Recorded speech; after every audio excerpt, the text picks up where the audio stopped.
자, 어제 잠시나마 비트코인이 9,000불을 뚫었어가지고 많은 사람들이 흥분했었습니다만 결국 이 엄청난 매도세를 견디지 못하고 다시 한번 9,000불 아래로 떨어진 비트코인입니다.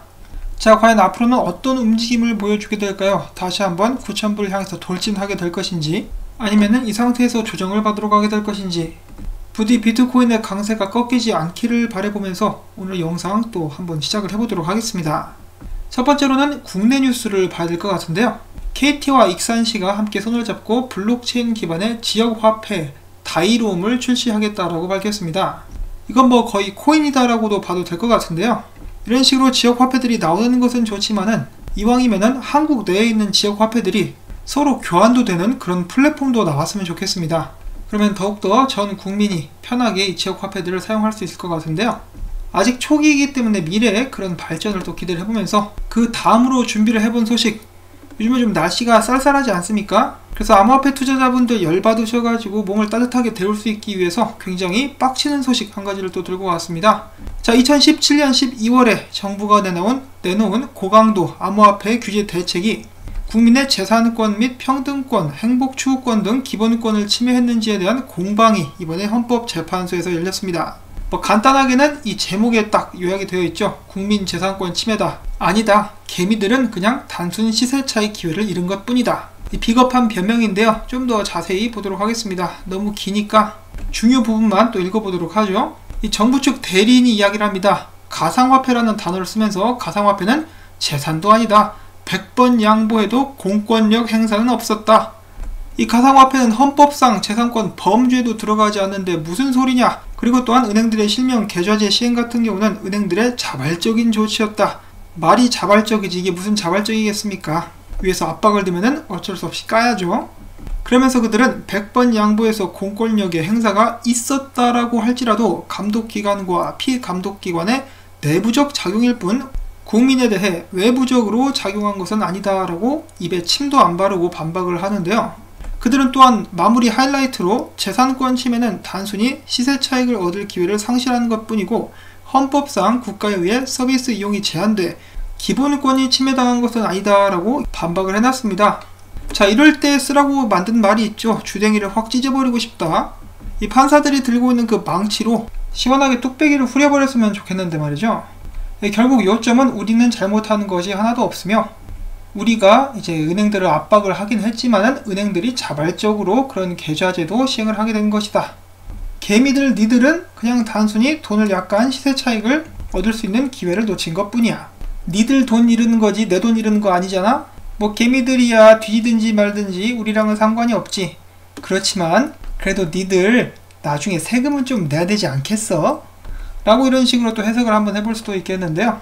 자, 암호화폐는 G20에서도 인정한 엄연한 자산입니다. 물론 그때 당시에 그런 식으로 분류를 하지 않았었다 할지라도 이것은 분명히 기본권 침해가 맞다라고 저도 생각을 하고 있는데요. 뭐 하루 이틀 일도 아니고 앞으로라도 좀 이렇게 발전하는 그런 모습이 나왔으면 좋겠습니다. 세금 뜯기 전에 말이죠. 자, 아무튼 이어서 국내 소식 계속 보도록 하겠습니다. 1000만원 돌파 비트코인은 훨훨 나는데 토종코인, 그러니까 국내 회사에서 만든 코인들은 울상을 짓고 있다. 그 코인들의 이름 같은 경우는 캐리 프로토콜과 무비블록, TTC 프로토콜, 12십스 등등이 있는데요. 저는 이제 들어본 적이 없는 그런 프로젝트들인데 이 무비블록은 좀 들어본 것 같습니다. 자, 아무튼 네이버의 자회사 라인이 발행한 토큰이나 카카오톡의 클레이 같이 뒤에 대형 회사가 버티고 있지 않으면은 여러가지 면에서 봤을 때 장기적으로 좋은 전망을 기대하기는 좀 힘들지 않나 라는 생각이 들게 되는데요. 솔직히 이런 코인 들어가신 분들, 장래성 보고 들어가신 분들은 많지 않을 것 같습니다. 거래소 펌핑 같은 거 보시고 들어가신 것 같은데 여기 보시면 나와있죠. 기존 투자자들끼리 폭탄 돌리기 하고 있더라고. 항상 이제 투자를 하실 때는 웬만하면은 시총 높은 제대로 프로젝트가 진행되는 그런 코인들에 투자를 하실 수 있기를 다시 한번 바라보면서 다음 소식 인도로 갑니다. 인도의 인터넷 모바일 협회 변호사가 이야기합니다. 가상화폐는 화폐가 아니다. 이 가상화폐라는 것은 특정 화폐를 설명하기 위해서 사용이 되는데 예를 들어 바이러스가 컴퓨터에 침투했을 때 감염이라고 말하지만 말 그대로 감염된 것은 아니다. 이러한 비유가 적절한지는 몰라도 최소한 가장 근접한 설명일 것 같다라고 이야기를 했는데 뭔 개소리야. 인도 코끼리 방귀 뀌는 소리하고 자빠졌네. 니네는 그냥 하지마. 자, 그 다음에 바이낸스가 어제 일본 야후와 야후 재팬과 파트너십을 체결했다라는 소식이 나왔었는데요. 여기에 의해서 바이낸스 같은 경우는 Z 코퍼레이션, 이 야후 재팬 운영사인 G홀딩스가 100% 지분을 운영한 자회사, 그리고 일본의 거래소 타오타오와도 함께 손을 잡고 계속해서 일하게 될 것이다 라고 밝혔습니다. 바이낸스의 3개의 정복기가 계속해서 이어지고 있는데요. 바이낸스는 인도에 있는 거래소도 하나 사들인 바가 있습니다. 암호화폐계의 마이크로소프트를 노리고 있는 바이낸스, 그에 못지않게 이제 BNB 코인도 최근에 좀 좋은 모습 보여주고 있는데요. 미래가 기대가 되기도 하지만은 혼자서 다 해먹는 것은 아닌가라는 우려도 약간 들기도 합니다. 자, 이어서 법정 공방을 계속해서 이어나가고 있는 SEC와 텔레그램. SEC 측은 텔레그램이 자금난을 해결하기 위해서 토큰을 판매한 것이다 라고 주장을 했다라고 합니다. 텔레그램은 조만간에 그들의 ICO 관련해가지고 은행 거래 내역을 제출을 해야 되는데 갈수록 구석에 이제 궁지에 몰리고 있는 그런 모습이 보여지고 있습니다. 자, 최근에 많은 상승을 보여준 이오스 기반의 SNS 프로젝트 보이스가 어쩌면은 이오스 메인넷에서 운영이 되지 않을 수도 있다라는 소식이 나왔습니다. 이들의 주장에 따르면 이오스 측에서는 이 부분에 대한 확실한 답변을 거부하고 있다라고 하는데요. 이런 부분들도 이제 공식적으로 답변이 나와봐야 되겠지만은 만약에 보이스가 이오스 메인넷에서 운영이 되지 않는다라고 하면은 실망하는 사람들도 꽤 있지 않을까라고 생각을 해볼 수가 있겠습니다. 자, 유럽계 금융 플랫폼 투게더가 자체 유럽 내 이용자들을 대상으로 설문조사를 진행을 했는데요. 외식 및 호텔 투숙비로 암호화폐 결제 비중이 무려 33%인 것으로 나타났습니다. 이 중에서 비트코인이나 메이저 알트코인들이 유료화보다 사용을 더 많이 하는 그런 경향이 나타났다고 하는데요. 물론 이런 조사 결과를 곧이곧대로 믿을 수 있을지 없을지는 모르겠으나 재작년부터 작년 그리고 올해까지 천천히 암호화폐 사용량이 늘어나고 있는 것도 사실이긴 합니다. 계속해서 이렇게 암호화폐 대중화가 이루어질 수 있기를 바라보고요. 자, 그 다음엔 일본 소식이 있습니다. 일본의 대형 카드사 JCB와 ICT 기업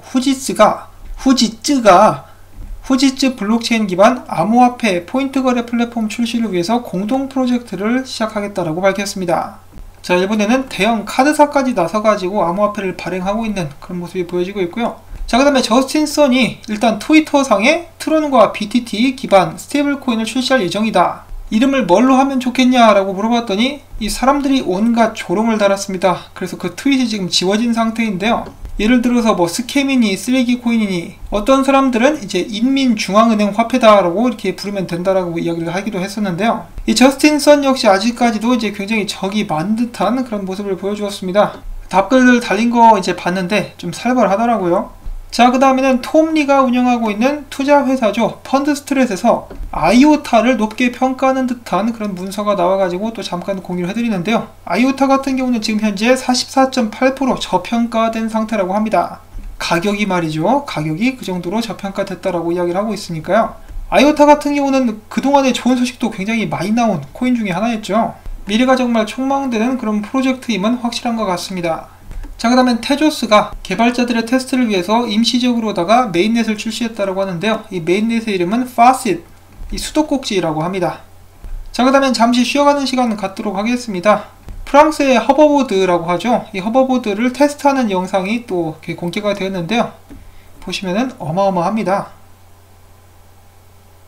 막 날아다니죠. 영화 같아요.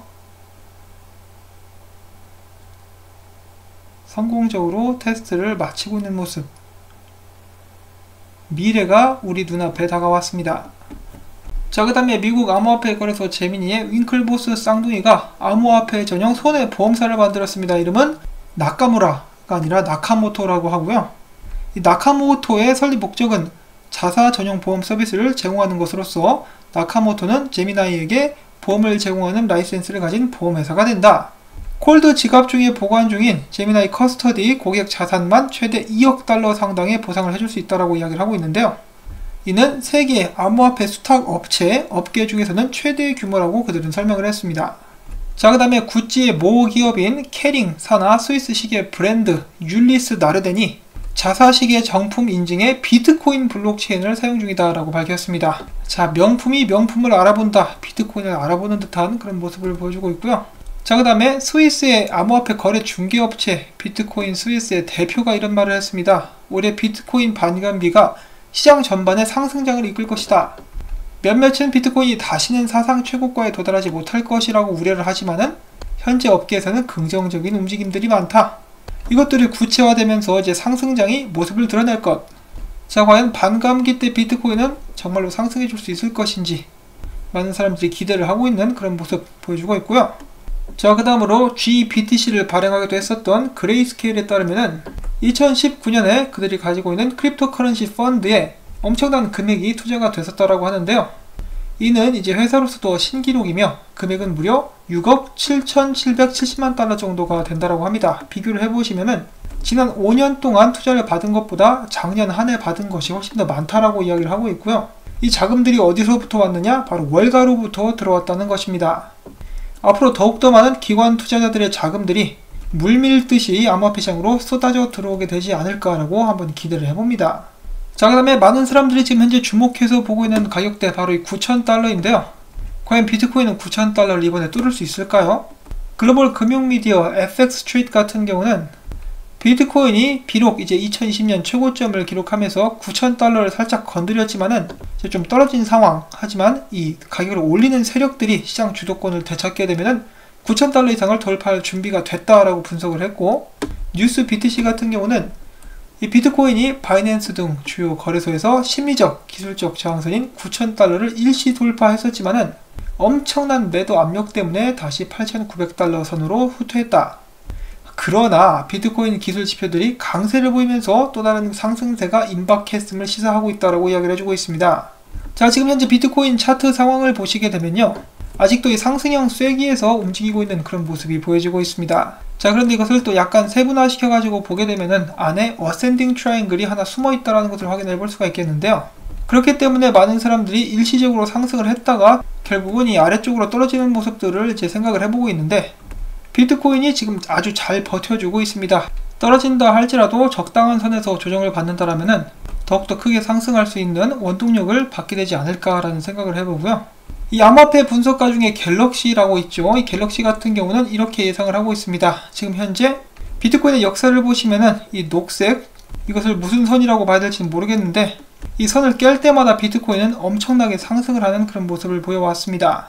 그리고 이번에 조만간에 이 선을 다시 한번 뚫게 된다라면은 2020년 이제 7월 정도로 보고 있는데, 뚫게 된다면은 다음 목표는 10만 달러 이상 엄청나게 올라간다라고 예상을 하고 있는데요. 이 사람의 예측이 현실이 돼가지고 저희들에게 다가올 수 있기를 한번 바라봅니다. 지금 살짝 비슷한 것 같기도 하죠. 또한 이 사람은 마지막에 우리는 암호화폐 시장에 정말 일찍 들어왔다라고 다시 한번 또 이야기를 해주고 있는데요. 일찍 들어오신 분들 마음고생 정말 심했으니까 정말로 그에 대한 보상을 받을 수 있기를 바라봅니다. 자, 조시레저 같은 경우는 비트코인이 다음 상승장에 최고점을 찍을 때 많은 사람들이 10만 달러 이상을 얘기하고 있지만은 내가 봤을 때는 7만 5천 불에서 8만 5천 불 정도까지 가게 되지 않을까 싶다. 왜냐하면 비트코인이 고점을 찍을 때마다 그 상승했었던 폭이 20% 정도 줄고 있기 때문이다라는 것을 근거로 내세운 것인데요. 그래, 8만 불도 좋다. 일단 가기라도 했으면 좋겠습니다. 그리고 그 정도로 올라가고 있을 때 국제적인 이슈라든지 그런 것이 나오게 된다면은 충분히 더한 상승도 나올 수 있게 되지 않을까라고 희망 회로를 한번 돌려보는 것도 절대로 무리는 아니겠죠. 자, 지금 현재 시장 상황은 긍정적이고요. 롱 포지션이 전체적으로 우세한 그런 모습을 그리고 있습니다. 2020년을 기분 좋게 출발하고 있는 비트코인, 이러한 기세가 쭉쭉 이어져 나갈 수 있기를 바라보면서 저는 오늘도 여러분들께 여기서 인사를 전해드리려고 합니다. 언제나 그렇듯이 좋아요 버튼 꾹, 그리고 광고 영상 시청 마무리가 될 때까지 영상 재생 여러분들께 꼭 부탁을 드립니다. 여러분들의 도움이 있어야만 저도 이 유튜브 채널을 계속해서 유지할 수가 있을 것입니다. 다시 한번 진심으로 감사드린다는 말씀 전해드리면서 행복한 하루 보내시기를 바랍니다. 안녕히 계십시오.